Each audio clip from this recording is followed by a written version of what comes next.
ॐ विश्वं दर्पणदृश्यमाननगरी तुल्यं निजान्तर्गतं पश्यन्नात्मनि मायया बहिरिवोद्भूतं यथा निद्रया यः साक्षात् कुरुते प्रबोधसमये स्वात्मानमेवाद्वयं तस्मै श्रीगुरुमूर्तये नमः इदं श्रीदक्षिणामूर्तये बीजस्यान्तरिमाङ्कुरो जगदिदं प्राङ्निर्विकल्पं पुनः मायाकल्पितदेशकालकलना वैचित्र्यचित्रीकृतं मायावीव विजृम्भयत्यपि महायोगी वयस्वेच्छया तस्मै श्रीगुरुमूर्तये नमः इदं श्रीदक्षिणामूर्तये तस्मै श्रीगुरुमूर्तये नमः इदं श्रीदक्षिणामूर्तये ॐ सहना भवतु सहनौ भुनक्तु सह वीर्यं करवावहै तेजस्विनावधीतमस्तु मा विद्विषावहै ॐ शान्तिः शान्तिः शान्तिः सदाशिवसमारम्भां शङ्कराचार्यमध्यमाम् अस्मदाचार्यपर्यन्तां वन्दे गुरुपरम्पराम् ॐ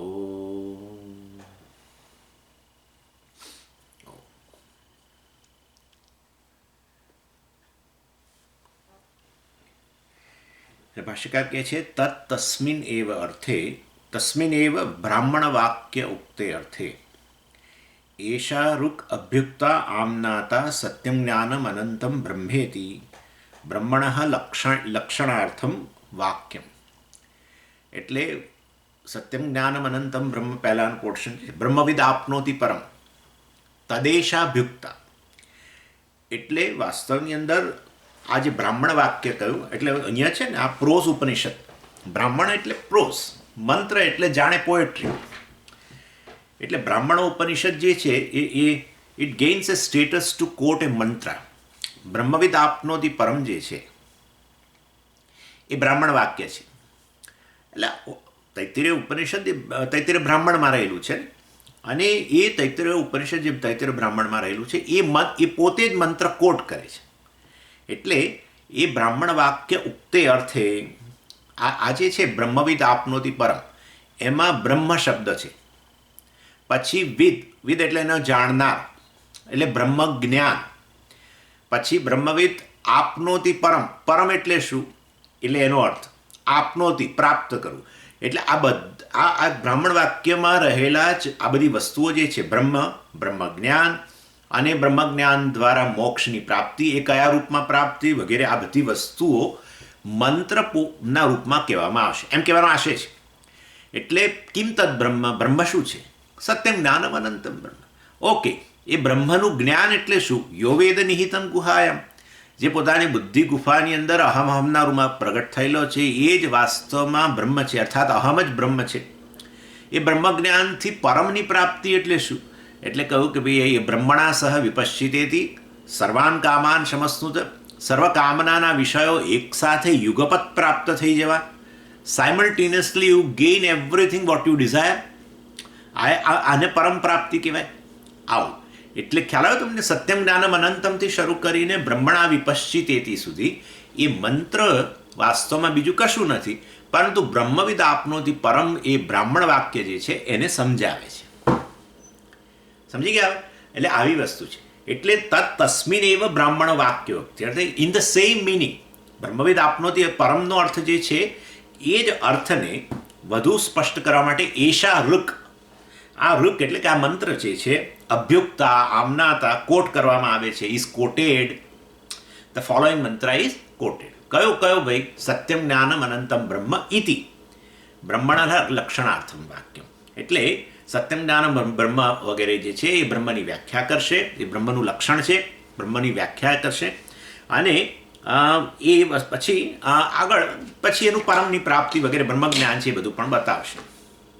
એટલે આ મંત્ર જે શરૂઆત ક્યાંથી થાય છે? સત્યમ જ્ઞાનમ અનંતમ બ્રહ્મ અને એન્ડ એનો ક્યાં છે? બ્રહ્મણા વિપશ્ચિતેતી ત્યાં સુધી. ઇતિ કહ્યું ને, ઇતિ એટલે મેં તમને કહ્યું કે કોટેશન પૂરું થાય. ઇતિ આવે એટલે સમજવાનું કે એના પહેલાંની વસ્તુ કોટેશનમાં છે, ઇન્વર્ટેડ કોમામાં છે એમ. એટલે સત્યમ જ્ઞાનમ અનંતમથી શરૂ કરીને બ્રહ્મણા સહ વિપશ્ચિતેતિ વિપશ્ચિતા ઇતિ એમ. એટલે એ આખું મંત્ર વાક્ય કહેવાય. એ મંત્ર વાક્ય કોને સમજાવશે? બ્રાહ્મણ વાક્યને સમજાવશે. કયું બ્રાહ્મણ વાક્ય? બ્રહ્મવિદ આપનોતિ પરમ. હા, બ્રહ્મને જાણનારો બ્રહ્મને પ્રાપ્ત કરે છે. એ વસ્તુ કોણ સમજાવશે? એનો મંત્ર. કયો મંત્ર? સત્યમ જ્ઞાનમ અનંતમ બ્રહ્મ યો વેદ નિહિતમ ગુહાયામ પરમે વ્યોમન અને સોષ્ણુતે સર્વાન કામાન સહ વિપશ્ચિતા ઇતિ વગેરે. આ જે છે આ મંત્ર સમજાવશે. એટલે આ સત્યમ જ્ઞાનમ અનંતમ બ્રહ્મ જે છે એ લક્ષણ વાક્ય છે. અને યો વેદ નિહિતમ ગુહાયામ જે છે એ બ્રહ્મનું ઉપલબ્ધિ સ્થાન બતાવે છે. આ આખું તમે બધું કહો છો તો બહુ વધુ મોટી વાતો કરો છો. બ્રહ્મ આ સમગ્ર જગત બ્રહ્મ છે ને આમ છે ને તેમ છે, પણ અમારે બ્રહ્મને શોધવું ક્યાં? એટલે કે છે યો વેદ નિહિતમ ગુહાયામ વેદ. નિહિતમ ગુહાયામ એટલે આ ગુફા જે છે, કાલે જ આવ્યું ને ગુહા તો બધે આ ગુહા તો રહેલી જ છે. ગુફા, આ ગુફા બીજી કોઈ નથી. આ બુદ્ધિરૂપી ગુફા જે છે એની અંદર જ એ છુપાયેલો છે. એનીવે એટલે અહમના રૂપમાં પ્રગટ થયેલો છે, ત્યાં અભિવ્યક્ત થયેલો છે, ચિદાભાસ રૂપમાં અભિવ્યક્ત થયેલો છે. ઉપલબ્ધિ સ્થાન કહેવાય ને. ઉપલબ્ધિ એટલે જ્ઞાન, જ્ઞાનનું સ્થાન. એ સમગ્ર જગતનું અધિષ્ઠાન, જગત કારણ બ્રહ્મ વાસ્તવમાં ક્યાં ઉપલબ્ધ થાય છે? અંતઃકરણમાં. કયા રૂપમાં? અહમના રૂપમાં. અહમના રૂપમાં, જીવના રૂપમાં ઉપલબ્ધ થાય છે. એટલે એ બ્રહ્મ જ આ જીવ છે, અર્થાત જીવ બ્રહ્મનું ઐક્ય છે. એટલે અને પછી આવું બ્રહ્મને જાણવાથી પણ શું ફાયદો થશે આ કહો, પછી અમે આગળ વિચારી ભરવાના ક્લાસ વગેરે. સોષ્ણુ તે સર્વાન કામાન સહ બ્રહ્મણા વિપશ્ચિતેતિ, રિઝલ્ટ ઓફ નોલેજ કહ્યું. એટલે આ બધું આ સમજાવશે. જો કે આપણે અત્યારે તો ઘણું આગળ છે, હજુ તો બધું વાર છે. એટલે આ સર્વાત્મ ભાવ વગેરે જે છે, કારણ કે સર્વાન કામાન સમશ્નુત, બધા જ કામનાના વિષયો એક સાથે પ્રાપ્ત થઈ જાય છે. એવું તો કોઈ દિવસ હોતું હશે વળી? અમે તો ઈચ્છીએ છીએ એમાંની એકે વસ્તુ જ આવતી નથી અમારી પાસે. અને આ બ્રહ્મ જ્ઞાનથી બધું મળી જાય. જ્ઞાનથી કોઈ વસ્તુ ના મળે, કદી ના મળે. મને અત્યારે જ્ઞાન હોય કે ન્યૂ જર્સીમાં આઈસ હલવો મળે છે, આ તો એક્ઝામ્પલ આપું છું ભાઈ. પેલા પ્રભુ કાશું ઠેકાણો નહીં, એ તો પાછા એકદમ જ કોઈકને દોડાવે કે જાઓ સામી જ આપ્યા કશું. આ એક્ઝામ્પલ આપું છું. I don't know also anything, પણ આ એક એક્ઝામ્પલ આપું. દાખલા તરીકે મને આ જ્ઞાન છે કે આ ફલાણી વસ્તુ મળે છે, સુંદર વસ્તુ મળે છે, તેથી કંઈ પ્રાપ્ત થોડું થઈ જાય જ્ઞાનથી. દાખલા તરીકે તમે જ રેસીપી જાણો, તરલા દલાલની બુકમાંથી ઘણી બધી રેસીપી જાણો, જ્ઞાન મળ્યું. કુકિંગ આઇટમ્સનું બધું જ્ઞાન મળ્યું, ડિશિસનું, પણ તેથી કંઈ થોડું તમારી ભૂખ સંતોષી જાય. આનો આનંદ તો તમે જ્યારે બનાવો ત્યારે જ આવે ને, અને ખાઓ ત્યારે આવે. એટલે જ્ઞાનથી કોઈ વસ્તુ ન મળે. એટલે આ તો કહે છે બ્રહ્મ જ્ઞાનથી બધા કામનાના વિષયો મળી જાય છે. એનો અર્થ કે એ બધા કામનાના વિષયો બ્રહ્મ જ છે, અને બ્રહ્મ આત્માના રૂપમાં જ રહેલો હોય. આત્મા પ્રાપ્તિનો વિષય ન હોય, મારાથી અન્ય વસ્તુ પ્રાપ્તિનો વિષય હોય. તો આ બધું ખાલી જાણવાથી મળી જતું હોય તો પછી મારા રૂપમાં જ રહેલું હોય, પણ મને ખબર ના હોય એમ. એટલે એ રીતે કહે છે યોગપત બધું પ્રાપ્ત થઈ જાય છે. એટલે બહુ ઇન્ટરેસ્ટિંગલી બતાવશે. આટલું એસ્ટાબ્લિશ કરવું સર્વાત્મ ભાવ માટે પેલું પછી જગત કારણ બતાવવું પડશે ને બ્રહ્મને. હા, નહીં તો કેવી રીતે થાય? સમગ્ર જગતનું કારણ બ્રહ્મ છે, ઉપાદાન કારણ, અને માટે સમગ્ર જગત બ્રહ્મ છે, અને એ બ્રહ્મ આત્મા છે, અને માટે આત્મા જ સર્વ કંઈ છે. માટે તમારા બધા કામનાના વિષયો તમે પોતે જ છો એમ કરીને બતાવશે. એટલે એ રીતે એનીવે, એટલે આ રીતે આખું ચેપ્ટર આના માટે ડિવોટ થયું છે. આ સર્વાત્મ ભાવ તમારામાં સ્વામીજી સર્વાત્મ ભાવ કેવી રીતે આવે? બસ તો પછી આ બ્રહ્માનંદ વલ્લી ભણો. રિયલી બધું બતાવવું પડે. સૃષ્ટિ બતાવવી પડે, સૃષ્ટિનું કારણ જગત બ્રહ્મને બતાવવું પડે. બ્રહ્મ જ આત્માના રૂપમાં છે એ બતાવવું પડે. માટે આત્મા જગતનું કારણ છે, અને માટે આત્મા જ સર્વરૂપમાં રહેલો છે, અને માટે સર્વાત્મ ભાવ થઈ ગયો. એટલે આ રીતે આ આખી પદ્ધતિ છે. એટલા માટે જ આવશે ને પેલું તસ્માદ વાય તસ્માદ આત્મન આકાશ સંભૂત આકાશાત વાયુ, એ બધું મજા આવશે આગળ. એનીવે અત્યારે તો જો કહેવાય સત્યમ જ્ઞાનમ અનંતમ બ્રહ્મ શરૂ થાય છે. એટલે એવરી ઉપનિષદની પોતાની એક પદ્ધતિ હોય છે, its own method of presenting. અને આ ઉપનિષદની પણ આવી બહુ જ ઇન્ટરેસ્ટિંગ મેથડ છે. ચાલો એનીવે હવે ભાષ્યકાર આ લક્ષણ વાક્ય જે છે સત્યમ જ્ઞાનમ અનંતમ બ્રહ્મની વ્યાખ્યા કરતું જે વાક્ય છે એ હવે સમજાવે છે. સત્યાદીનિ ત્રીણી વિશેષણાર્થાની પદાની વિશેષ્યસ્ય બ્રહ્મણઃ વિશેષ્યમ બ્રહ્મ વિવક્ષિતત્વાत् વેદ્યતયા વિશેષણ વિશેષ્યત્વાદેવ સત્યાદીની એક વિભક્ત્યંતાની પદાની સમાનાધિકરણાની સત્યાદીની હિ ત્રીણી વિશેષણાર્થાની પદાની વિશેષ્યસ્ય બ્રહ્મણઃ. આ સત્યાદિની સત્યમ આદિ આદિ એટલે જ્ઞાનમ અનંતમ આ સત્યમ જ્ઞાનમ વગેરે અનંતમ વગેરે જે છે શબ્દો એ આ વિશેષણ છે. સત્યાદિની ત્રીણી વિશેષણાર્થાની એ વિશેષણના રૂપમાં રહેલો છે. અને વિશેષ્ય શું છે ભાઈ? સબસ્ટેન્ટિવ શું છે? આ તો એડજેક્ટિવ થયું. બ્રહ્મણ વિશેષ્ય ભાષ્યકાર કહે છે બ્રહ્મ વિશેષ્ય છે, સબસ્ટેન્ટિવ છે. અને આ સત્યમ જ્ઞાનમ અનંતમ જે છે એ વિશેષણ છે. આ રીતે ઇન્ટ્રોડ્યુસ કરે છે. બહુ ગજબની ભાષ્યકારની સ્ટાઇલ છે.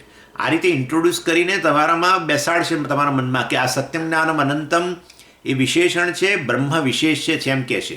અને તમે એ વસ્તુને હા પાડીને બહાર નીકળો રૂમમાં બહાર નીકળો એ પહેલાં જ તમને પાછા બોલાવશે કે આ ખોટી અન્ડરસ્ટેન્ડિંગ લઈને જઈ રહ્યા છો, આ વિશેષણ નથી એમ કહે છે.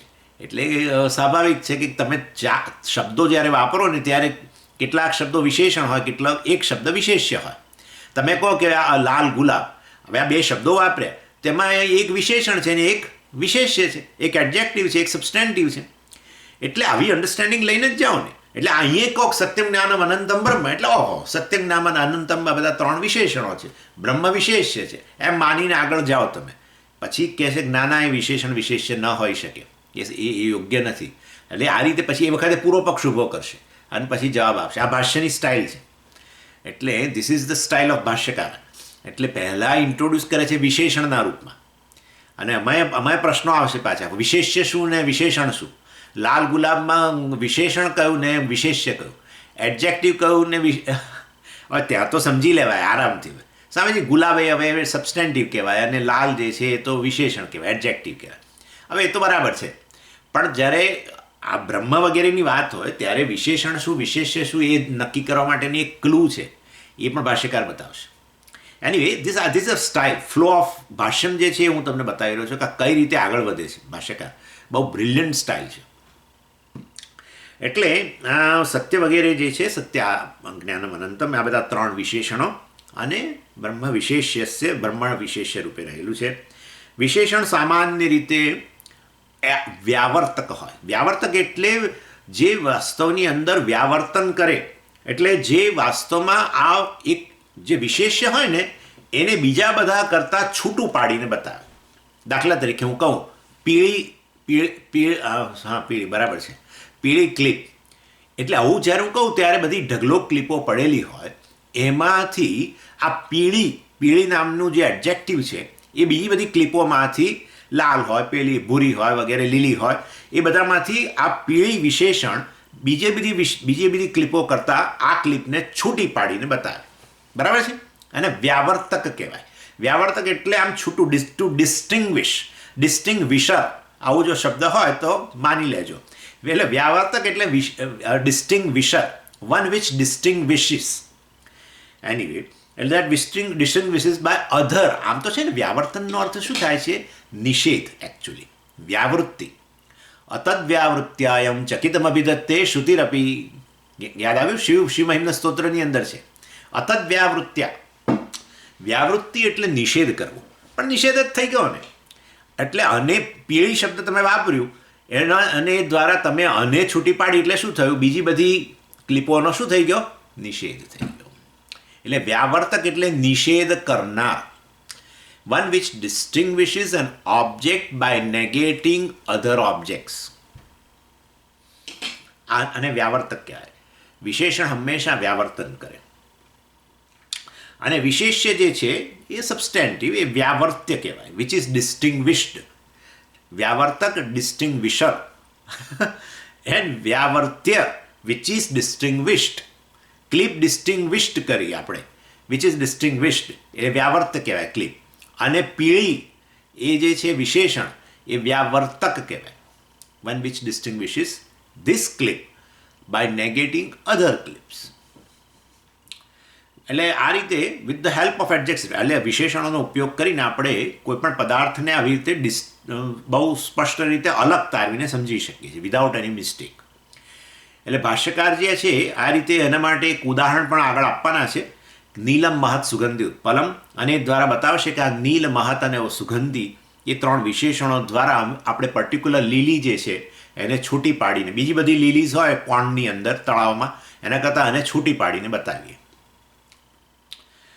એટલે અહીંયા બ્રહ્મમાં સત્યમ જ્ઞાનમ અનંતમ બ્રહ્મ છે ને એવી રીતે, એટલે 3 વિશેષણો છે ને સત્યમ જ્ઞાનમ અનંતમ. તો પહેલામાં ભાષ્યકાર ઉદાહરણમાં એવું જ કરે છે. નીલમ મહત સુગંધી ઉત્પલમ, સત્યમ જ્ઞાનમ અનંતમ બ્રહ્મ, નીલમ મહત સુગંધી ઉત્પલમ. એટલે એમાં 3 વિશેષણો વાપરે છે. એટલે આ રીતે લેંગ્વેજની અંદર આવું વી હેવ ધીસ એક્સપ્રેશન. એને માટે એને એવું કહેવાય વિશેષણ વિશેષ્ય ભાવ સંબંધ કહેવાય. કોની વચ્ચે લીલી અને આ નીલમ મહત સુગંધી એ વિશેષણો છે. આ લીલી જે છે ઉત્પલમ એટલે કે લીલી એ વિશેષ્ય છે, એની વચ્ચે વિશેષણ વિશેષ્ય ભાવ સંબંધ છે. એવી રીતે સત્યમ જ્ઞાનમ અનંતમ વિશેષણો છે, બ્રહ્મ વિશેષ્ય છે, એમની વચ્ચે વિશેષણ વિશેષ્ય ભાવ સંબંધ કહેવાય. Adjective substantive relationship, a relationship of adjective and સબસ્ટેન્ટિવ.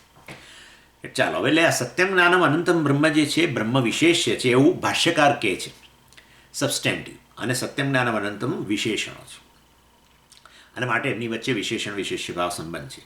અને આ 3 જે છે વિશેષણો એ બધા જ વાસ્તવમાં સમાન વિભક્તિમાં રહેલા છે.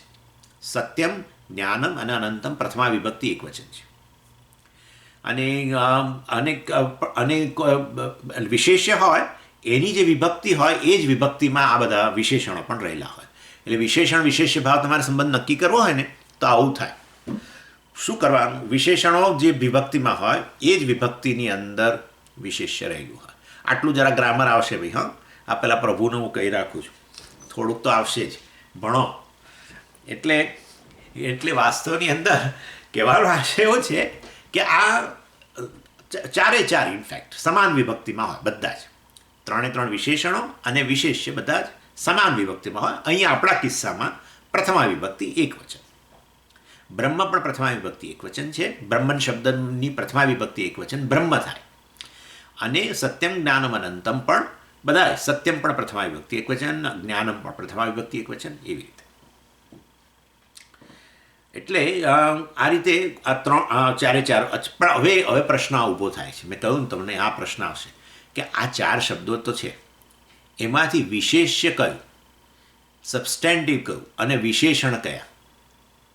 અમારે સત્યમને વિશેષ્ય કહી દેવું, બોલો.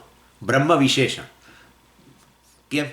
એટલે એ તો આપણે જાણીએ છીએ, એટલે બાકી નહીં. તો આ 4 સમાન વિભક્તિના શબ્દો હોય તો એમાં નક્કી કેવી રીતે કરવું કે કયું એડજેક્ટિવ અને કયું સબસ્ટેન્ટિવ? કેવી રીતે નક્કી થાય? બધા સમાન વિભક્તિમાં છે એટલે કશું કહી જ ના શકો, તો બધું સરખું જ છે. તો પછી કોને વિશેષ્ય લેવું અને કોને વિશેષણ લેવું? ભાષ્યકાર બહુ સરસ કહે છે વિશેષ્યમ બ્રહ્મ, બ્રહ્મ વિશેષ્ય છે. કેમ? વિવક્ષિતત્વાદ વેદ્યતયા. કારણ કે વાસ્તવની અંદર આઈ વોન્ટ ટુ નો, મારે કોને જાણવું છે? બ્રહ્મને જાણવું છે કે સત્યમને જાણવું? બ્રહ્મને જાણવું છે. કેમ? કેવી રીતે કહી શકો બ્રહ્મને જાણવું છે? બ્રહ્મવિદ આપનોતી પરમ, તમે જ તો બોલી ગયા. બ્રહ્મને જાણનારો બ્રહ્મને પ્રાપ્ત કરે છે. એનો અર્થ એવો થયો કે મારે હવે કોને જાણવું જોઈએ? બ્રહ્મને જ જાણવું જોઈએ. અને માટે બ્રહ્મ જ વાસ્તવમાં વિવક્ષિત છે. બ્રહ્મ વિવક્ષા એટલે શું? વક્તુમ ઈચ્છા. બ્રહ્મને જ જાણવાની, બ્રહ્મ વિશે જ વર્ણન કરવાની ઈચ્છા રાખે છે. કોણ? શાસ્ત્ર. વક્તુમ ઈચ્છા છે. એટલે વાસ્તવની અંદર આ બ્રહ્મ જે છે એ વિશેષ્ય છે અને બાકીના 3 વિશેષણ છે. આમ તો 4 શબ્દો જાણવાના બાકી છે આપણે, બરાબર ને? સત્યમ જ્ઞાનમ અનંતમ બ્રહ્મ. તો સત્યમ એ પણ નથી ખબર, તો એ તમે તો કહો છો કે વાસ્તવમાં તમે કહો છો કે આ બ્રહ્મને જ જાણવાની ઈચ્છા છે. તો અમારે તો સત્યમ જ અમને નથી ખબર, જ્ઞાનમે નથી ખબર, અનંતમે નથી ખબર. તો હવે એ જાણવાની તો અમારી ઈચ્છા છે. તો હવે કેવી રીતે નક્કી કરશું? અરે ભાઈ, પણ તમે બ્રાહ્મણ વાક્ય તો જુઓ. બ્રહ્મને જાણનારો મોક્ષ પ્રાપ્ત કરે છે, પરમને પ્રાપ્ત કરે છે, કામનાના બધા વિષયો પ્રાપ્ત કરીને આનંદ કરે છે બાકીનું જીવન. એ તો અમારે શેને જાણવું જોઈએ? બ્રહ્મને જ જાણવાની અપેક્ષા છે. એટલે શાસ્ત્ર પણ એના વિશે જ વર્ણન કરવાની ઈચ્છા રાખે છે, માટે એ વિશેષ્ય છે. અને એ વિશેષ્યને કઈ રીતે જાણવું? તો કે આ બધા વિશેષણો એ ધરાવે છે એમ કરીને જાણવું પડે. એટલે વક્તુમિષ્ટત્વાદ બ્રહ્મ જે છે, વિવક્ષિતત્વાદ એટલે વક્તુમિષ્ટત્વાદ એટલે બ્રહ્મ જે છે that is intended to be known. આમ તમે એમ કહી શકો. વિવક્ષિતત્વાદ એટલે Brahman is the one which is intended to be known. Intended by whom? Intended by Shastra. Intended by the teacher. એટલે કારણ કે આ સાંભળ્યું ને, the one who knows the Brahman gains limitless. એટલે આ મારે એ બ્રહ્મને જાણવું છે. બધાને આવી પરમને પ્રાપ્ત કરવાની, મોક્ષને પ્રાપ્ત કરવાની ઈચ્છા છે, લિમિટલેસને પ્રાપ્ત કરવાની ઈચ્છા છે. માટે આકાંક્ષા તો એ જ છે કે બ્રહ્મ શું છે, અને એ આકાંક્ષા પૂરી કરવા માટે જ લક્ષણ આપવામાં આવ્યું, સત્યમ જ્ઞાનમ અનંતમ બ્રહ્મ. માટે બ્રહ્મ વિશેષ છે, બાકીના 3 વિશેષણ. અને બધા જ વિશેષણો જે છે એ વાસ્તવની અંદર સેમ કેસ એન્ડિંગ, મેં તમને કહ્યું સમાન બધામાં વિભક્તિ રહેલી હોય છે. સમાન વિભક્તિ કોની સાથે સરખાવવાની? એ વિશેષ્ય સાથે સરખાવવાની હોય છે. એટલે બધા શબ્દો જે છે એ બધા શબ્દોની પ્રવૃત્તિ વાસ્તવમાં ભિન્ન ભિન્ન છે. સત્યમ શબ્દની પ્રવૃત્તિ ભિન્ન છે. પ્રવૃત્તિ નિમિત્ત કહેવાય છે. પ્રવૃત્તિ નિમિત્ત એટલે શું? કે એ નિમિત્ત એટલે પર્પસ, પ્રવૃત્તિ એટલે any activity. The purpose of the activity of the word શેના માટે હોય? શબ્દનો પ્રયોગ શેના માટે હોય? અર્થને પ્રગટ કરવા માટે. અને માટે એ રીતે આ પ્રત્યેકની પ્રવૃત્તિ ભિન્ન ભિન્ન છે. બધા શબ્દો એટલે સત્યમ હોય, જ્ઞાનમ હોય, અનંતમ હોય, બધા જ શબ્દોની પ્રવૃત્તિ પર્પસ, એ શબ્દોનો પ્રયોગ શેના માટે કરો છો? અર્થને જ પ્રગટ કરવા માટે કરીએ ને, એને પ્રવૃત્તિ નિમિત્ત કહેવાય. એટલે પણ છતાંય એ બધા શબ્દો ભલે પોતપોતાના અર્થ પ્રગટ કરતા હોય, પરંતુ અહીંયા અત્યારે આ 3 વિશેષણો જે છે, સત્યમ જ્ઞાનમ અનંતમ, એ 3 વિશેષણો વાસ્તવની અંદર એક જ પેલું વિશેષ્ય બ્રહ્મ જે છે એ બ્રહ્મને જ વાસ્તવમાં પ્રગટ કરવા ઈચ્છે છે, બ્રહ્મને જ રિવીલ કરવા ઈચ્છે છે. They are committed to revealing the single thing called Brahma. અને એટલે આવી જ્યારે સિચ્યુએશન હોય, આ જે વાક્ય છે સત્યમ જ્ઞાનમ અનંતમ બ્રહ્મ, જેમાં વિશેષણ વિશેષ્ય સંબંધ હોય, બ્રહ્મ વિશેષ્ય છે, સત્યમ જ્ઞાનમ અનંતમ વિશેષણ છે, બધા સમાન વિભક્તિમાં છે, પ્રત્યેક શબ્દનો પોતપોતાનો અર્થ છે. અને છતાંય જ્યારે એક જ વસ્તુને પ્રગટ કરવા માટે બધા સત્યમ જ્ઞાનમ અનંતમ 3 શબ્દો વપરાયેલા હોય, ત્યારે એને સામાનાધિકરણ્યમ કહેવાય. શબ્દો વચ્ચેનું સામાનાધિ, આ બહુ જ મહત્વની વસ્તુ છે. આ વસ્તુ ન સમજી શકીએ તો કોઈ પણ મહાવાક્ય ન સમજાય. સમાનાધિકરણ્યમ સમજે જ છૂટકો હોય છે, એવું છે. એટલે સમાનાધિકરણ્યમની વ્યાખ્યા આવી છે: ભિન્ન પ્રવૃત્તિ નિમિત્તાનામ સમાન વિભક્તિકાનામ પદાનામ એકસ્મિન અધિકરણે અર્થે તાત્પર્યમ ઇતિ સામાનાધિકરણ્યમ. ભિન્ન પ્રવૃત્તિ નિમિત્તાનામ પદાનામ, સત્યમ જ્ઞાનમ અનંતમ વગેરે પદો જે છે, એ શબ્દો જે છે, એમની ભિન્ન ભિન્ન પ્રવૃત્તિ છે, ભિન્ન ભિન્ન અર્થને પ્રગટ કરે છે. પરંતુ આ વાક્યની અંદર, સત્યમ જ્ઞાનમ અનંતમ બ્રહ્મ વાક્યની અંદર, આ 3 શબ્દો વાસ્તવમાં એક જ વસ્તુને પ્રગટ કરવાની ઈચ્છા રાખે છે. કઈ વસ્તુને પ્રગટ કરવાની ઈચ્છા રાખે છે? બ્રહ્મને પ્રગટ કરવાની ઈચ્છા રાખે છે. અને માટે આ 3 શબ્દોનું તાત્પર્ય એક જ અધિકરણ, એક જ વસ્તુમાં રહેલું છે, બ્રહ્મમાં જ રહેલું છે. માટે આ 3 શબ્દો વચ્ચે સામાનાધિકરણ્યમ કહેવામાં આવે છે. સમાન અધિકરણસ્ય ભાવ સામાનાધિકરણ્યમ. સમાન અધિકરણ, સમાન એટલે એક જ અધિકરણ, એક જ ઓબ્જેક્ટ, એક જ વસ્તુને પ્રગટ કરવાની ઈચ્છા રાખે. જ્યારે જુદા જુદા શબ્દો, ભલે શબ્દો પોતપોતાનો અર્થ ભલે એમનો રહ્યો હોય, પણ અત્યારે આ વાક્યમાં એ બધા શબ્દો એક જ અર્થને, એક જ વસ્તુને રિવીલ કરવાની ઈચ્છા રાખતા હોય, તો પછી એ બધા શબ્દો વચ્ચે સામાનાધિકરણ્યમ રહેલું છે. સમજી ગયા ને તમે? આ સરળ છે ને? ભિન્ન પ્રવૃત્તિ નિમિત્તાનામ પદાનામ સમાન વિભક્તિકાનામ. હા, બધા સમાન વિભક્તિમાં છે, જે આપણે જોઈ ગયા, સમાન વિભક્તિમાં છે. એક સમાન વિભક્તિકાનામ પદાનામ એકસ્મિન અર્થે વિષये તાત્પર્યમ અધિકરણે તાત્પર્યમ તત્ સામાનાધિકરણ્યમ. અનેક પ્રકારના સમાનાધિકરણ્યમ છે. મુંડકની અંદર હમણાં જ ચર્ચા થઈ બાદ સમાનાધિકરણ્યમની. મોટે ભાગે આપણે બાદ સમાનાધિકરણ્યમ વાપરીએ છીએ. ક્યારેક હું અત્યારે પાછું આ ફ્લો અટકી જશે એટલે હું અત્યારે જવા દઉં છું. રજ્જુ સર્પ આપણે કહીએ અયમ સર્પઃ રજ્જુ, આ સાપ રજ્જુ છે ત્યાં સમાનાધિકરણ્ય જ રહેલું છે. સર્પઃ અને રજ્જુ એક જ વિભક્તિમાં છે વગેરે વગેરે. અને ત્યાં બંને શબ્દોનું તાત્પર્ય, બંને શબ્દોનો અર્થ જુદો છે. સર્પઃ એટલે તો પેલો સાપ, રજ્જુ એટલે દોરડું. પણ આ વાક્યની અંદર અયમ સર્પઃ રજ્જુ એ વાક્યમાં અત્યારે બંને શબ્દો એક જ વસ્તુને પ્રગટ કરવાની ઈચ્છા રાખે છે અને છે પેલું દોરડું.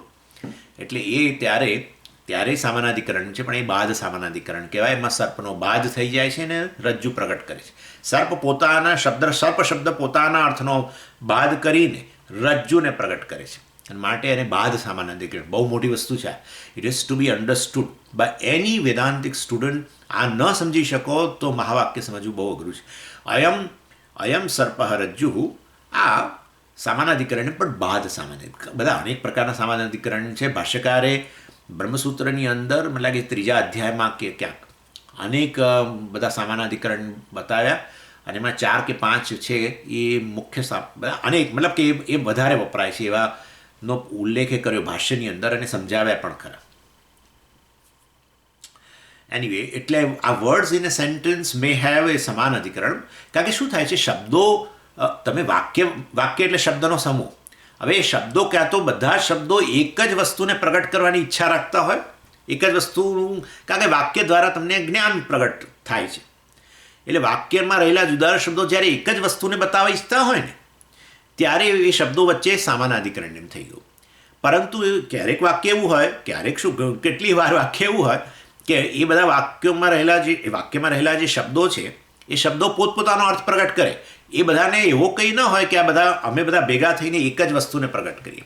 દાખલા તરીકે ઘટશ્ચ પટશ્ચ, ઘડો ઘટશ્ચ પટશ્ચ મઠશ્ચ. ચાલો ત્રીજું પણ ઘટઃ પટઃ મઠઃ, એટલે આ વાક્ય બનાવ્યું. ઘટશ્ચ પટશ્ચ મઠશ્ચ. ઘડો પટ એટલે આપણું કપડું, મઠ એટલે આવો રૂમ, ઘડો માટી રૂમ, આવું બધું એક જ વાક્યમાં વાપર્યું હોય. ઘટશ્ચ પટશ્ચ મઠશ્ચ ભવંતી એક્સેટ્રા આવું વાક્ય હોય તો આમાં આમાં ત્રણેય ભેગા થઈને કોઈ એક અર્થને પ્રગટ કરવા નથી માગતા. દરેક જણા પોતપોતાના અર્થને પ્રગટ કરે છે. ઘટઃ શબ્દ ઘડાને પ્રગટ કરે, પટઃ શબ્દ કપડાને પ્રગટ કરે અને મઠઃ શબ્દ આવા રૂમ વગેરેને પ્રગટ કરે. એટલે એ ત્રણે શબ્દો વાક્યની અંદર વપરાયા છે ખરા, પરંતુ એ લોકોને એવું નથી કે અમે એક જ વસ્તુને ભેગા થઈને સંપથી એક વસ્તુને પ્રગટ કરી. દરેક જણા પોતપોતાનો અર્થ પ્રગટ કરે છે. તો આને ભિન્ન અધિકરણ કહેવાય. આ વાક્યમાં રહેલા શબ્દો વચ્ચે ભિન્ન અધિકરણનો સંબંધ છે, ભિન્ન અધિકરણ છે. જ્યારે ત્રણ શબ્દો એક જ વસ્તુને પ્રગટ કરતા હોય, આ 3 કે અનેક જેટલા હોય એટલા, તો એ બધા શબ્દો વચ્ચે સમાન અધિકરણ એમ કહેવાય. સમાન અધિકરણ છે, બધાનું એક જ વસ્તુમાં તાત્પર્ય છે, પરપોટ એક જ વસ્તુને રિવીલ કરવામાં છે.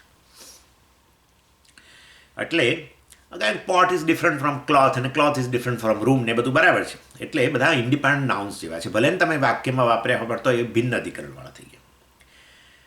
એટલે પરંતુ જ્યારે સમાન અધિકરણ હોય ત્યારે બધા શબ્દો એક જ ઓબ્જેક્ટને રિફર કરતા હોય, એક જ વસ્તુ તરફ પોઈન્ટ આઉટ કરતા હોય અને હવે સેમ લોકસ, એક જ લોકસને બતાવતા હોય. એટલે એનો અર્થ એવો થયો કે આ બધા જે છે બધા શબ્દો એક જ ઓબ્જેક્ટ માટે ક્વોલિફાય કરી રહ્યા છે. એટલે કહું ભિન્ન પ્રવૃત્તિ નિમિત્ત. એટલે પ્રત્યેક શબ્દનું પોતાનું ઉપયોગ છે, પર્પઝ છે અને ઘણા શબ્દો વપરાયેલા હોય અને each one has its own પ્રવૃત્તિ નિમિત્ત. એટલે દરેકનો અર્થ ભિન્ન ભિન્ન હોય, દરેકનો યુસેજ પાછળનો પર્પઝ એ જે તે શબ્દના અર્થને પ્રગટ કરવાનો હોય. પરંતુ જ્યારે એ બધું છોડીને એક જ અધિકરણને જ બતાવવાનો, એક જ વસ્તુને બતાવવાનું તાત્પર્ય હોય તો એ બધા શબ્દો વચ્ચે સમાન અધિકરણ.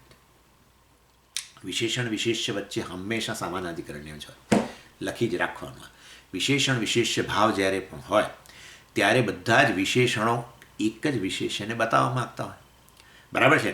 હું એમ કહું કે પીળી મોટી સુગંધીદાર ક્લિપ, સુગંધીદાર માની લો ને, અત્યારે ભલે કંઈ છે નહીં પણ માની લો પીળી સુગંધીદાર મોટી ક્લિપ.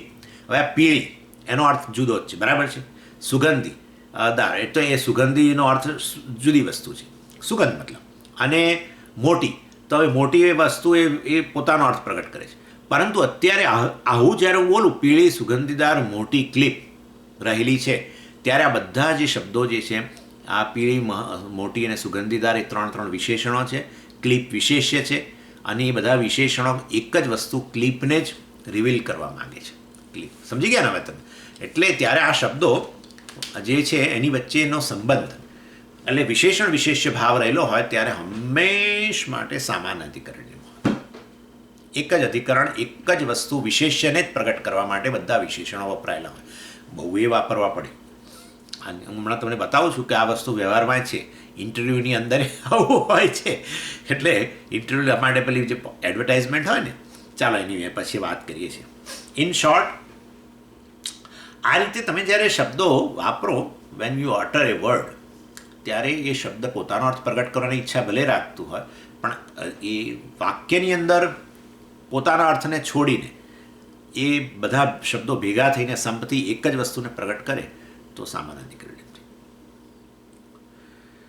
અને આના માટે બહુ પૂજ્ય સ્વામીજીનું તો જાણીતું ઉદાહરણ હતું, કોદંડ પાણી દાશરથી રામ. બધા તમને યાદ, આપણે દેશમુખ સાહેબને યાદ આવ્યું છે, કોદંડ પાણી સીતાપતિ દાશરથી રામ.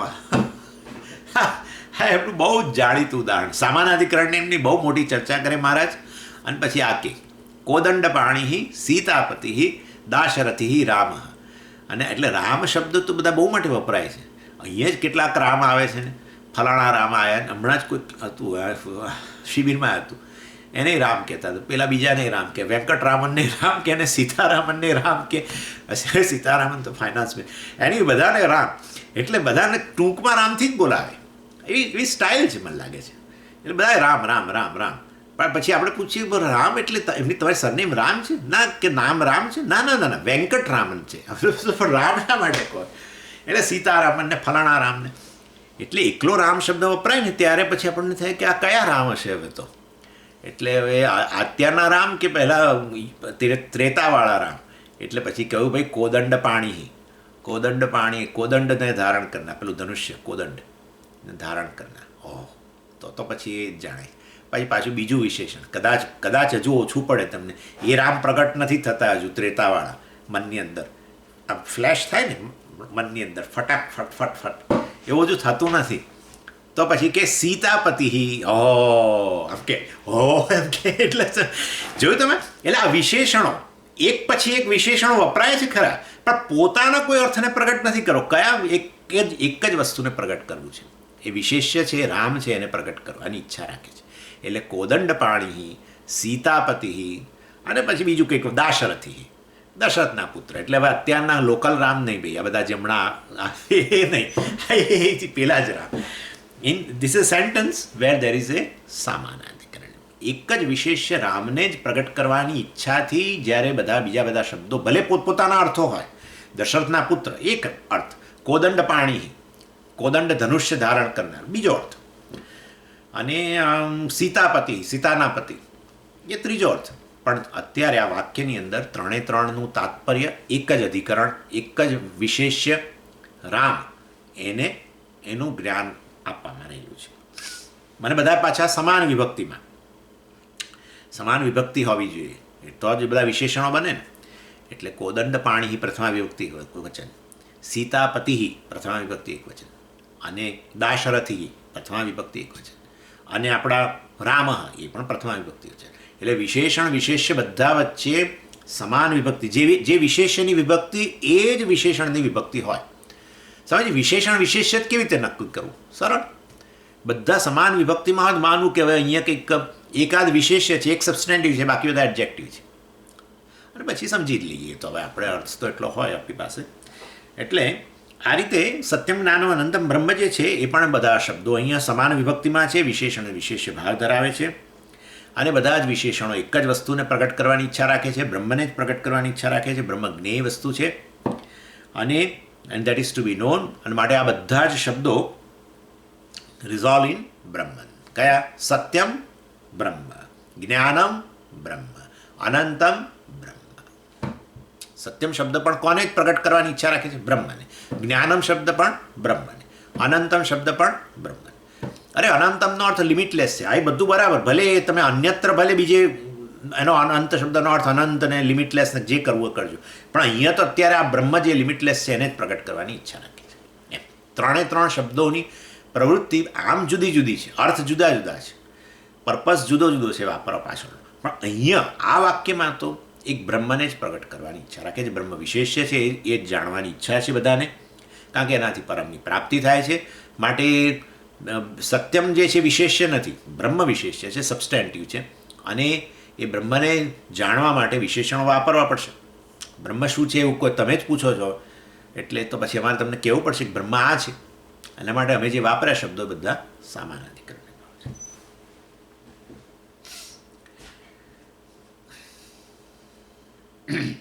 એટલે આ સત્યમ જ્ઞાનમ અનંતમ શબ્દ વગેરે છે એ ક્યાં બીજે કંઈ રાખી ન શકાય, ખાલી બ્રહ્મને જ પ્રગટ કરે છે. અને આ પણ અધિકરણ તો તમે કહો છો એક જ અધિકરણ એક જ વસ્તુને પ્રગટ કરે, તો પછી તમે તો અહીંયા ભાષ્યકારે તો અધિકરણાની કહ્યું છે, સમાન અધિકરણાની પદાની. ભાઈ પણ પદાની એટલે વર્ડ્સ આર મેની, બરાબર છે ને? વર્ડ્સ ઘણા બધા છે. સત્યમ જ્ઞાનમ અનંતમ શબ્દો તો અનેક છે, અને એ શબ્દો ભલે ને અનેક હોય, પરંતુ એ શબ્દો દ્વારા પ્રગટ કરવામાં આવે છે એ વસ્તુ એક જ છે. કઈ? બ્રહ્મ. અને એક વિભક્તિ અંતાની બધી સમાન વિભક્તિમાં રહેલી છે. અને માટે એમ અને બધા કયા શબ્દ પણ કઈ વિભક્તિ છે વગેરે વગેરે મેં કહ્યું પ્રથમા વિભક્તિ વચન છે. આ ન્યુટર શબ્દ છે. બ્રહ્મ શબ્દ ન્યુટર છે. બ્રહ્મન શબ્દ છે એકચ્યુઅલી નકારાંત શબ્દ છે, અને એની પ્રથમા વિભક્તિ એક વચન બ્રહ્મ થાય છે, અને એ ન્યુટર શબ્દ છે. માટે બીજા બધા વિશેષણો પણ શેમાં હોવા જોઈએ? એ બધા પણ નપુંસકલિંગમાં જ ગણાય. એટલે સત્યમ અનંતમ, સત્ય નહીં, રામ નહીં, ફલમ. એ તો આપણને કેટલો તો ખ્યાલ છે. રામ રામો રામા પુલ્લિંગમાં વપરાય. નપુંસકલિંગની અંદર ફલમ ફલે ફલાની, બંને અકારાંત શબ્દ. રામ પણ અકારાંત, ફલ અકારાંત શબ્દ, પરંતુ એ પેલો ન્યુટર શબ્દ છે. તો પ્રથમા એક વિભક્તિ એક વચન શું થાય છે? ફલમ થાય છે. અને પુલ્લિંગ હોત તો શું થાત? રામ એમ બોલીએ છીએ આપણે, રામમ નથી બોલતા. રામ રામો રામા, એટલે પ્રથમા વિભક્તિ એક વચન રામ બોલીએ છીએ. જ્યારે અકારાંત શબ્દ નપુંસકલિંગ હોય તો આપણે મમ એટલે મતલબ બોલીએ છીએ. ફલમ, ફલહ નથી બોલતા કોઈ દિવસ. એટલે અહીંયા સત્યમ જ્ઞાનમ, તો આ તો બધા નપુંસકલિંગમાં છે. કેવી રીતે નપુંસકલિંગ બની ગયા? ભાઈ એ વિશેષ્ય જે છે ને પેલું બ્રહ્મ, એ નપુંસકલિંગ છે. માટે વિશેષણ પણ બધી નપુંસકલિંગ. એટલે એક જ વિભક્તિમાં જોઈએ, અને પાછું લિંગ. વિશેષણનું પોતાનું લિંગ ના હોય કોઈ દિવસ. વિશેષણ વિશેષ્યનું લિંગ ધારણ કરે. વિશેષ્ય જો ન્યુટર તો વિશેષણ ન્યુટર, વિશેષ્ય પુલ્લિંગ તો વિશેષણ પણ પુલ્લિંગ. રામ હતું તો કોદંડ પાણી બોલે આપણે, હે ને? કોદંડ પાણી, સીતાપતિ, અને દાશરથી. એટલે આ રીતે, કારણ કે પેલા રામ પુલ્લિંગ છે તો પેલું બધું પુલ્લિંગમાં ગયું, વિશેષણ બીજા બધા પુલ્લિંગમાં વપરાયા. એના માટે વિશેષણ હંમેશા વિશેષ્યનું લિંગ ધારણ કરે. વિશેષ્ય પુલ્લિંગમાં હોય તો વિશેષણ પુલ્લિંગ, વિશેષ્ય નપુંસકલિંગ તો પેલું સ્ત્રીલિંગ, તો આ એ પેલા સ્ત્રીલિંગ. વિશેષણો વિશેષ્યનું લિંગ હોય, કોઈ દિવસ વિશેષણનું લિંગ ના હોય. એટલે ગમે તે લિંગમાં જઈ શકે એમ એનો કહેવાનો આશય. અને એડજેક્ટિવ શું કરે, વિશેષણો કરે શું, એ હવે ભાષ્યકાર કહે છે. સત્યાદિભિ ત્રિભિ વિશેષણૈ વિશેષ્યમાણમ બ્રહ્મ વિશેષ્યાંતરેભ્ય નિર્ધાર્યતે. એટલે સત્યાદિભિ ત્રિભિ વિશેષણૈ, આ સત્ય વગેરે જે ત્રણ વિશેષણો, સત્યમ જ્ઞાનમ અનંતરમ વિશેષણો છે, એના દ્વારા બ્રહ્મ નિર્ધાર્યતે. બ્રહ્મ જે વિશેષ્ય જે છે ડિસ્ટિંક્ટલી એસર્ટેઇન્ડ, નિર્ધારણ આપણે બોલી જાણીએ જ છીએ, એસર્ટેઇનમેન્ટ. નિર્ધાર્યતે અર્થાત એ બ્રહ્મ જે છે, જે વિશેષ્ય છે, એને આમ બહુ સ્પષ્ટ રીતે તારવીને બતાવવામાં આવશે, એનો સ્પષ્ટ નિર્ણય કરવામાં આવશે. પણ શેનાથી એને જુદું તમે તારવીને બતાવશો? અન્યેભ્ય વિશેષ્યાંતરેભ્ય, અન્ય વિશેષોથી, અન્ય સબસ્ટેન્ટિવ કરતાં બ્રહ્મરૂપી વિશેષ્યને છૂટું પાડવા માટે, જુદું તારવીને ઓળખાવવા માટે, કારણ કે અમારે બ્રહ્મ જ્ઞાન પ્રાપ્ત કરવું છે, કારણ કે અમને મોક્ષમાં રસ છે, માટે અમારે બ્રહ્મને જાણવું છે, તો પછી બ્રહ્મને અમારે બીજા બધા સબસ્ટેન્ટિવ કરતાં છૂટું પાડીને બતાવવું છે. એના માટે અમે આ 3 વિશેષણો વાપરીએ છીએ. સત્યમ જ્ઞાનમ અનંતમ, જે બીજા માટે નહીં વાપરી શકાય, અને માટે એ દ્વારા આ રીતે એને છૂટું પાડીને અમે બતાવીએ છીએ. સત્યાદિભિ ત્રિભિ વિશેષણૈ, અને આ 3 વિશેષણો દ્વારા, સત્યમ જ્ઞાનમ અનંતમ વગેરે દ્વારા એને it is distinguished and distinctly understood. This is linguistic. આ બિલકુલ પ્યોરલી અત્યારે લિંગ્વિસ્ટિક્સ ચાલે છે. હજુ કશું અર્થ ક્યાં આવ્યો છે? કશું સત્યમ એટલે આમ ને અબાધિતમ સત્યમ, કશું હજુ આ બધું એ વાક્ય જે છે એમાં રહેલા લિંગ્વિસ્ટિક્સ વિશે વાતો ચાલે છે બધી. ચાલો, એટલે હવે કે છે આ જે વિશેષણ શબ્દ જે હોય છે સંસ્કૃતની અંદર, એ હંમેશા એ સમાન વિભક્તિ, એ નાઉનનો જે વિભક્તિ હોય છે વિભક્તિ ધારણ કરે. સંસ્કૃતની અંદર આ બધા નિયમો બહુ જ આમ સ્પષ્ટ રીતે રહેલા હોય કે વિશેષણનું લિંગ એ જ વિશેષણનું લિંગ બને, વગેરે વગેરે. અને position of the word is no meaning. આપણે એવું કશું પોઝિશન વિશે નહીં. વાક્ય હોય એમાં આપણે શબ્દની અમુક પોઝિશન હોય. સંસ્કૃતમાં એ નહીં. સંસ્કૃત અને બીજી ભાષાઓ વચ્ચેનો મુખ્ય તફાવત જ આ છે. ઇનફેક્ટ એડવાન્ટેજ છે સંસ્કૃતનો, કે વાસ્તવમાં you can throw words anywhere in the language, in the sentence. શબ્દને તમે વાક્યની અંદર શબ્દોને ગમે ત્યાં ફેંકો, એટલે ગમે ત્યાં મૂકો, પણ એ બધા પોતપોતાની રીતે એસેમ્બલ થઈ અને પ્રોપરલી એસેમ્બલ થઈને તમારી આગળ એક વાક્યનો એક અર્થ પ્રગટ કરે, ડિઝાયર્ડ મિનિંગ તમારી સામે પ્રગટ કરે. અને એના કારણે બહુ સરળતાથી તમે એ વાક્યની અંદર સબ્જેક્ટ, ઓબ્જેક્ટ અને સબ્જેક્ટ ઓબ્જેક્ટ માટે વપરાયેલા વિશેષણો એ બધાને તમે સ્પષ્ટ રીતે ઓળખી શકો. અંગ્રેજીમાં આવું નથી, અને ગુજરાતીમાં નથી, કોઈ લેંગ્વેજમાં નથી, કોઈ ભાષામાં નથી. આ તો જે સંસ્કૃતમાં છે ને ગજબનું છે. એટલે આ તમને દાખલે એક ઉદાહરણ આપું. જુઓ, રામ લક્ષ્મણમ અનુગચ્છતિ. બરાબર? રામ લક્ષ્મણને આપણે જરા જુદું કહેવું જોઈએ એકચ્યુઅલી. લક્ષ્મણ રામમ અનુગચ્છતિ એ વધારે સારું છે. લક્ષ્મણ રામને અનુસરે છે. હવે જુઓ, ઇંગ્લિશમાં ટ્રાન્સલેટ કરું છું. લક્ષ્મણા ફોલોઝ રામા. જરા પોઝિશન બદલી દો તો શબ્દની, વાક્યમાં ગયું. રામા ફોલોઝ લક્ષ્મણા, ગયું, ધેટ્સ ઓલ. એટલે લક્ષ્મણ શબ્દ જ્યાં છે ત્યાંથી ઉઠાવીને પહેલાં મૂકી દઉં, પછી મૂકી દઉં, ને રામને પહેલાં મૂકી દઉં, તો આખું અર્થ જ બદલાઈ જાય, ઓપોઝિટ મિનિંગ આવી જાય. લક્ષ્મણા ફોલોઝ રામા, બરાબર છે? લક્ષ્મણ પહેલો શબ્દ, ફોલોઝ બીજો શબ્દ, ત્રીજો શબ્દ રામ. આ બદલી ના શકાય, બસ પતી ગયું. જો તમે કહો કે ના રામને છેલ્લા કેમ મૂક્યા તમે, તો વાસ્તવની અંદર તમે કે ના હું તો રામને પહેલાં મૂકી દઉં. રામા ફોલોઝ લક્ષ્મણા, બદલાઈ ગયો અર્થ, ન ચાલે. સંસ્કૃતમાં જે કરવું એ કરો.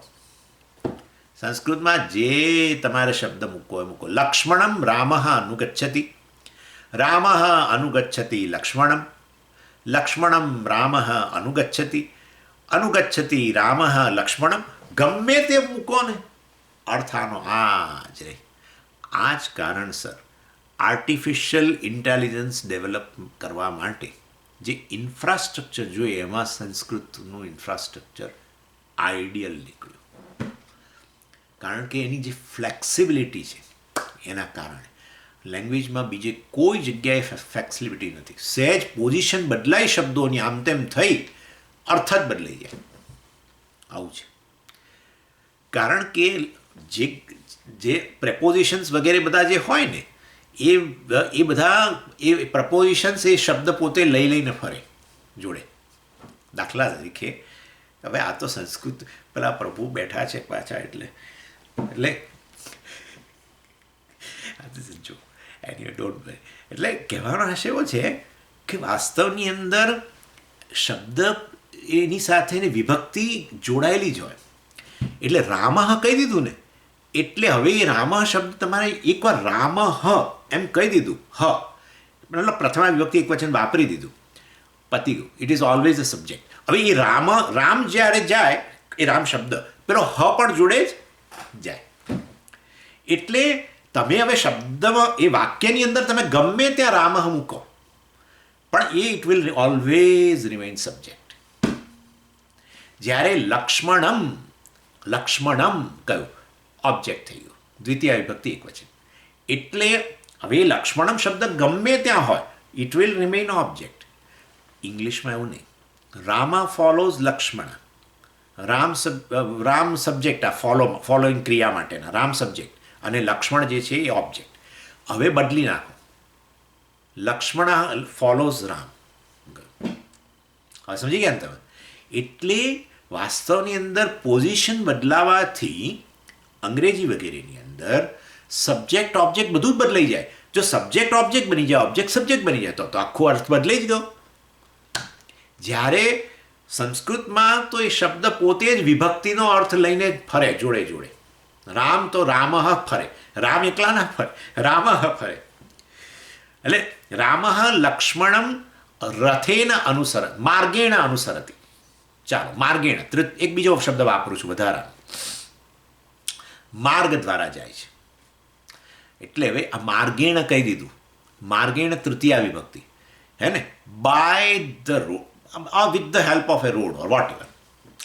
એટલે વાસ્તવમાં આવું જ્યારે તમે કહી દો એટલે, અથવા રથેન, ચાલો ને માર્ગેણ જવા દે, રથેન રામઃ રથેન લક્ષ્મણમ અનુસરતી.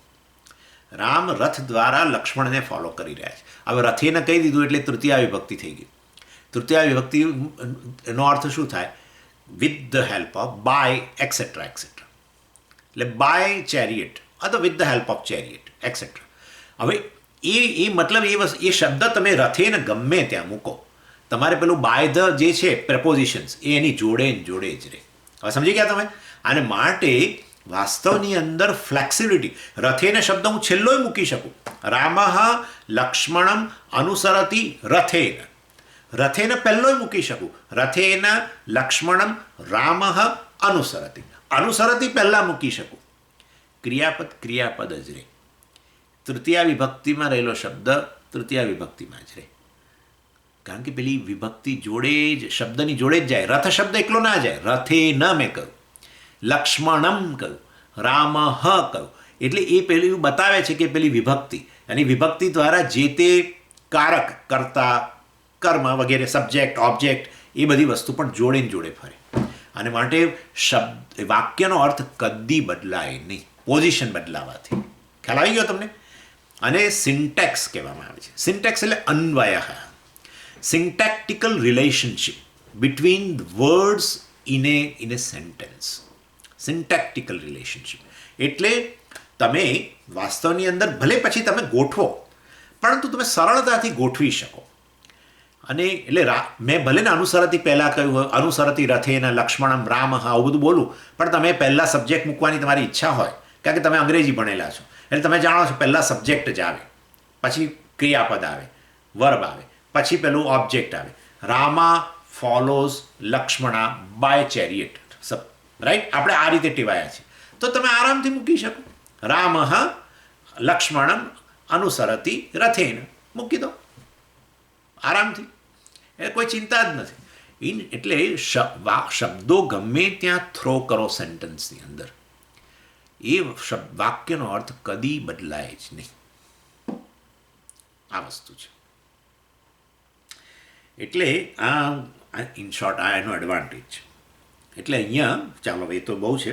આ સત્યમ વગેરે જે છે, એડજેક્ટિવ વગેરે જે છે, એ help us to distinctly understand what Brahman is.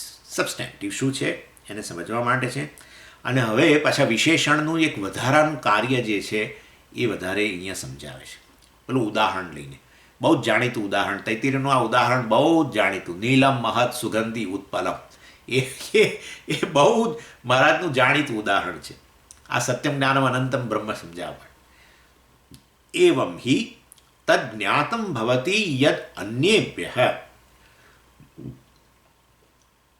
યદિ અન્યેભ્યઃ નિર્ધારિતમ યથા લોકે નીલમ મહત સુગંધી ઉત્પલમ ઇતિ.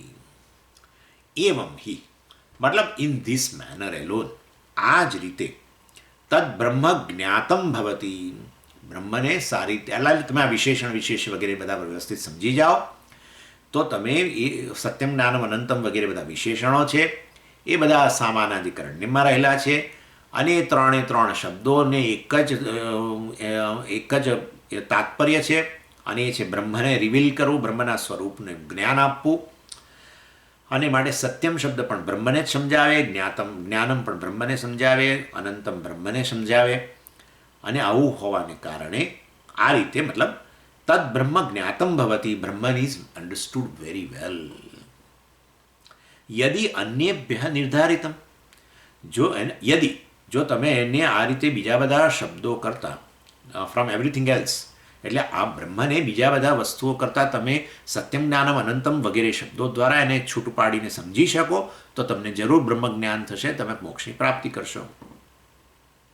ભલે ને સત્યમ વગેરે શબ્દો ભલે પોતપોતાનો અર્થ રહેલો, સત્યમ એટલે મારે સાચું બોલવું, અરે ભાઈ અહીંયા બ્રહ્મને સમજાવવા માટે સાચો. અરે જ્ઞાનમ શબ્દનો તો હો મારું કેમેસ્ટ્રીનું નોલેજ, ના ભાઈ એ નહીં. અહીંયા જ્ઞાનમનો અર્થ ચૈતન્ય વગેરે ભલે સમજાવે છે, તો એટલે શબ્દો પોતપોતાનો અર્થ ધરાવે છે લેંગ્વેજની અંદર, પરંતુ અહીંયા તો સત્ય શબ્દનું તાત્પર્ય કેવળ બ્રહ્મને સમજાવવામાં છે. જ્ઞાનમ શબ્દનો તાત્પર્ય, અને માટે આ ત્રણ શબ્દો સમાન અધિકરણની રહેલા છે. એ કેવી રીતે સમજવું? નીલમ મહત સુગંધી ઉત્પલમ, એ દ્વારા તમે સમજી શકો. એવું કે એટલે એનાથી ક્યાં એમાં કંઈ સમજણ ના પડી તમે શું બોલ્યો છો બધું. એટલે કે છે કે જુઓ અમે તમને સમજાવી કે આ તમારે એક લીલી પર્ટિક્યુલર લીલી જે છે એ લીલીને તમારે જાણવી છે, તો એના માટે અમે તમને આ વિશેષણો વાપરીએ છીએ. પહેલું તો લીલી અનેક કલરની હોય છે, માટે અમારે તમને જેનું જ્ઞાન આપવું છે એ લીલીનો છૂટી પાડીને બતાવવી પડશે બીજી બધી લીલી કરતાં. તો હવે અનેક કલરની હોય તો મારે તો પહેલાં જ તમને કહી દેવું પડે કે અમે તમને જે લીલીનું જ્ઞાન આપવા માંગીએ છીએ એ લીલી ભૂરા રંગની છે, એટલે કે ભૂરી લીલી એટલે બ્લુ લીલી. નીલમ મીન્સ બ્લુ. એટલે 3 એડજેક્ટિવ્સ પર્પઝલી અહીંયા યુઝ કરેલા છે, જેથી પેલું સત્યમ જ્ઞાનમ અનંતમ પણ 3 એડજેક્ટિવ્સ વાળું છે, સમજી શકીએ. ઘણીવાર શું થાય છે, વિશેષણો લોકો અમસ્તા જ વાપરતા હોય છે. આ પણ સ્વામીજી હંમેશા કહેતા ગુડ સાધુ, એટલે આ ગુડ સાધુ એટલે શું? સાધુ ત્યારે જ હોય જ્યારે he is good at the heart. એટલે આ ગુડ સાધુ એ વસ્તુ એ વિશેષણ કે બહુ મજા આવે એવો નથી. એટલે આ ખોટો શબ્દ વિશેષણ. આવું વિશેષણો વાપરવાનો બહુ લોકોને ટેવ હોય છે, પરંતુ એ વિશેષણોનો ખરેખર એ વિશેષણ દ્વારા કશું પ્રગટ થતું નથી. એટલે વિશેષ સાધુને પ્રગટ કરવા માટે કોઈ બીજું હોત તો બરાબર છે, પણ તમે ગુડ શબ્દ વાપરો તો એ નકામું વિશેષણ છે, કારણ કે સાધુ તો ખરેખર એને જ કહેવાય કે જે which is good at the heart. Anyway, એટલે અહીંયા કહીએ છીએ, સમજો આપણે કોઈકને કહીએ કે પેલું ભૂરું લીલી લાવો. લીલીના અર્થમાં લાગે છે પોયણું, કે શું પોયણું થાય કે કમળ થાય? કમળ તો લોટસ કહેવાય. લીલી જ રાખો ને આપણે તો ચાલો હવે. એટલે બ્રિંગ ધેટ બ્લુ લીલી કોઈકને મેં કહ્યું. હવે એટલે આવું જ્યારે હું કહું, ભાઈ એણે આવું ભૂરી લીલી એવું કેમ કહ્યું? કારણ કે ભાઈ લીલી અનેક રંગની છે ને તળાવની અંદર બધા ઉગ્યા છે. આપણા કોઈમ્બતુરના આશ્રમમાં જ છે, નાના પોન્ડ બનાવ્યા છે અને એમાં ઉગાડી છે આ લોકોએ. એટલે આ અનેક રંગની હોય ત્યારે મને રસ જો ભૂરી લીલીમાં હોય તો પછી મારે ભૂરું તો વાપરવું તો પડે જ ને વિશેષણ, નહીં તો કેવી રીતે કહેવાય? હું કહું બ્રિંગ ધેટ લીલી, તો ભાઈ એ લાલ રંગની લીલી પણ લઈ આવે. એટલે ભૂરું કહીને પહેલું મેં આખા લીલી સમુદાયમાંથી એકને તો છૂટું પાડીને બતાવ્યું. થઈ ગયું?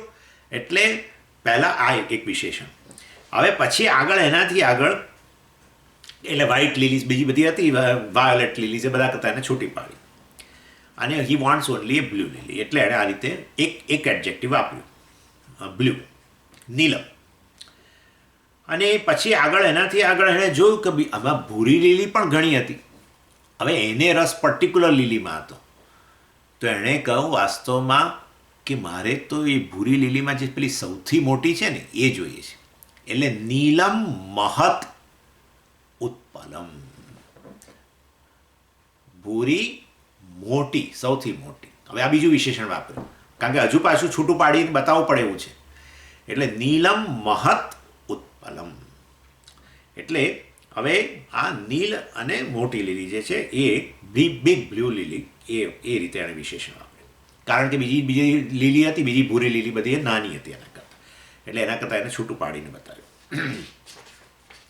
અને પાછું આવી ભૂરી મોટી લીલી પણ ઘણી છે બીજા તળાવોની અંદર પણ, અને એ બધી સુગંધ વગરની થઈ ગઈ છે. થોડા દિવસ થઈ ગયા ને ખીલે એટલે આમ ખીલેલી છે, પરંતુ થોડા દિવસ થઈ ગયા છે એટલે હવે એમાંથી સુગંધીઓ ઓછી થઈ ગઈ છે.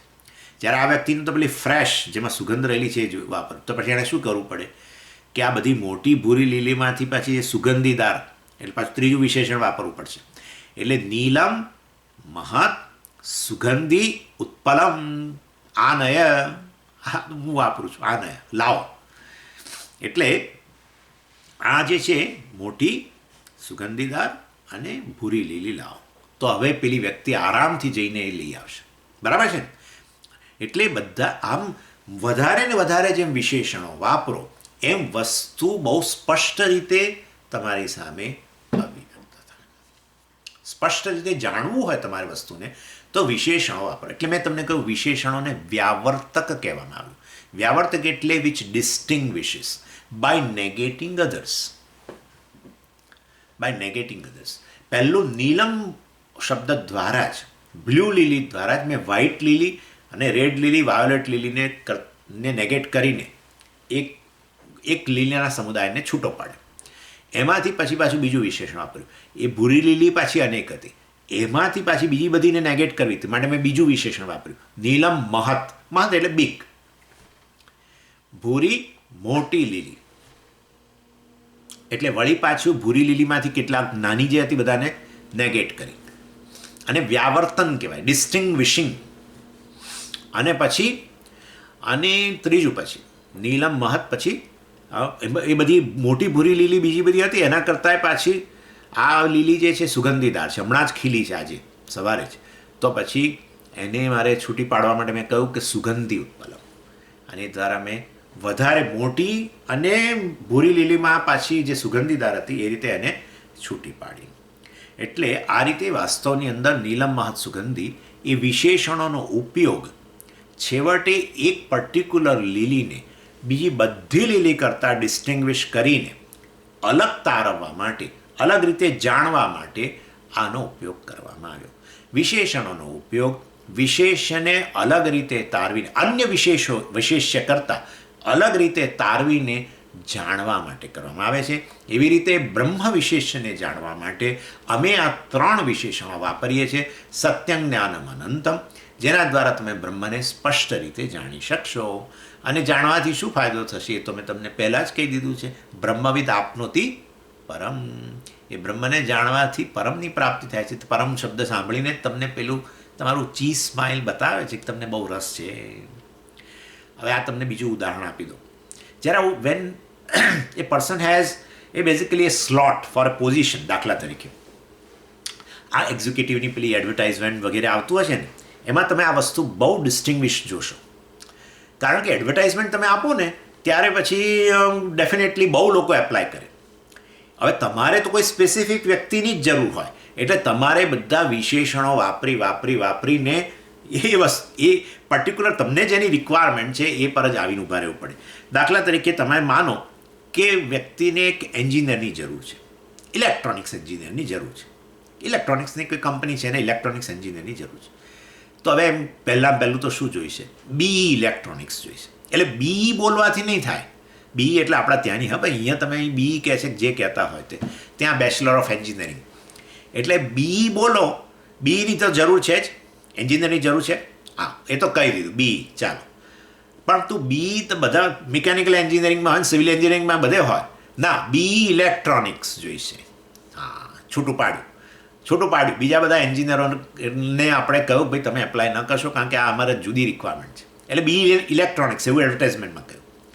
પછી BE ઇલેક્ટ્રોનિક્સ કયા પછી પાછું તમારે એટલાથી નથી કારણ કે આ તો એક્ઝિક્યુટિવ છે અને કંઈક એક્સપિરિયન્સવાળી વ્યક્તિ જોઈએ છે. એટલે BE electronics with 5 years experience. હા વાહ, એટલે વિથ 5 years એટલે experienced experienced engineer in electronics આવું જોઈએ છે. એટલે જેમ તમે વધારે વિશેષણ વાપરો એમ તમે નેરો ડાઉન કરો છો. એ કઈ તમારી રિક્વાયરમેન્ટ છે એને તમે બિલકુલ નેરો ડાઉન કરો છો. મેટ્રિમોનિયલમાં આવું જ છે. લિનિએજ, એજ, આ બધી વસ્તુ જે હોય છે ને એ જોબ બધી વસ્તુ તમે બહુ સ્પેસિફિક બતાવે છે મેટ્રિમોનિયલમાં. કારણ કે ઘણી છોકરીઓને એવું હોય છે કે ભાઈ અમારે ગવર્મેન્ટ જોબ, ખાસ કરીને આપણા સાઉથ ઇન્ડિયામાં ને એમાં તો ખાસ એવું પ્રકારનું હોય છે. પ્રાઇવેટ જોબમાં સિક્યોરિટી નહીં. એટલે ગવર્મેન્ટ જોબ હોય તો સિક્યોર તો ખરા, ભલે કામ કરે ના કરે. ચપ્પલ આ ટેબલ નીચે ચપ્પલ મૂકી રાખે, આ બહુ મસ્ત વસ્તુ હોય છે.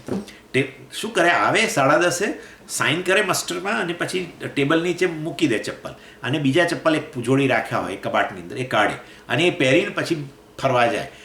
લાગે શું લોકોને કે ચપ્પલ તો અહીંયા ચાટલામાં જશે કે ટોયલેટ વગેરે રેસ્ટરૂમ વગેરેમાં ગયા છે, ક્યાંય ફરતા. સમજ, તમને આવું કાંઈ ખબર. એ વ્યક્તિએ પોતે પોતાનું પરાક્રમ કહ્યું કે હું આવું કરું છું. એકાઉન્ટન્ટ જનરલની ઓફિસમાં કામ કરતા હતા, એજી ઓફિસમાં, પરંતુ જોડે જોડે આ ગોરપદું કરતા હતા. સાઉથ ઇન્ડિયન જ હતા અને અમદાવાદમાં. અને હવે લોકો તો બોલાવે કે મારે પેલી પૂજા કરવી છે, ના કરવી છે. હવે આપણે તો જોબનો ટાઈમ, આ એજી ઓફિસ એટલે સેન્ટ્રલ ગવર્મેન્ટની ઓફિસ, એકાઉન્ટન્ટ જનરલની. એટલે એ મને કહે કે સ્વામીજી હું શું કરું હવે, કારણ કે મારે તો 9-10 વાગે હાજર થવાનું, અને હું આ ઈસનપુર ક્યાં રહે બિચારા, 2 કલાકે આવે લાલ દરવાજા. એટલે કે હું તો આવી અને આ રીતે ચપ્પલ મૂકી 2-3 કલાક જઈ આવે, પૂજા કરી. ઇન શોર્ટ કહેવાનો આશય એવું છે કે મેટ્રિમોનિયલ વગેરે હોય એની અંદર પણ આવી રીતે લિનિએજ, એજ, જોબ અને હાઇટ ને ફલાણું ને કોમ્પ્લેક્શન બધું તમારે સ્પેસિફાય કરવું પડે. Because you have a specific requirement as a partner. એટલે જેમ તમે વધારે વિશેષણો વાપરતા જાઓ, હાઇટ આ તે બધા, એમ તમે તમારી નેરો ડાઉન કરતા જાઓ તમારી વસ્તુને, અને તમે બહુ સ્પષ્ટ રીતે વસ્તુને બીજાઓને દર્શાવી શકો, બીજાઓને બતાવી શકો કે મારે કેવા છોકરાની જરૂર છે, કેવી છોકરીની જરૂર છે વગેરે. એટલે આ રીતે lily also has to be qualified as a blue big fragrant. આ રીતે 3 વિશેષણો અહીંયા સત્યમ જ્ઞાનમ અનંતમ છે, એના દ્વારા બ્રહ્મ પણ તમે ડિસ્ટિંગ્વિશલી તમે એને જાણી શકો. એટલે જે સત્યમ નથી, જે જ્ઞાન નથી અને જે અનંત નથી, એમાં અમને રસ નથી. અમને સત્ય જ્ઞાન અનંત એવું બ્રહ્મ જે છે એને જાણવામાં રસ છે. એમ આ રીતે આ 3 વિશેષણો એને સ્પષ્ટ રીતે છૂટું પાડીને બતાવે છે. અને હવે ભાષ્યકાર આવું બોલીને પોતાને એક મહાન તકલીફમાં મૂકી દીધા છે. કઈ તકલીફમાં મૂક્યા છે એ બહાર જ જાતે જ બહાર નીકળશે, પણ એ પહેલાં એમણે પોતાને તકલીફમાં મૂકી દીધા છે, એ જોઈશું હવે આવતી વખતે. ઓમ પૂર્ણમદઃ પૂર્ણમિદં પૂર્ણાત પૂર્ણમુદચ્યતે પૂર્ણસ્ય પૂર્ણમાદાય પૂર્ણમેવાવશિષ્યતે. ઓમ શાંતિ શાંતિ શાંતિ.